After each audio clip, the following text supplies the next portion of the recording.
Iran, the bully of the Middle East, must now make peace. If they do not, future attacks will be far greater and a lot easier. عنصر صهیونی تظاهر میکنه به پیروزی، چهره آدمای پیروز رو با خودش میگیره، میاد حرف میزنه،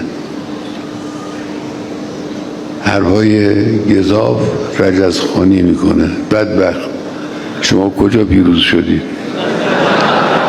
در غزه پیروز شدید؟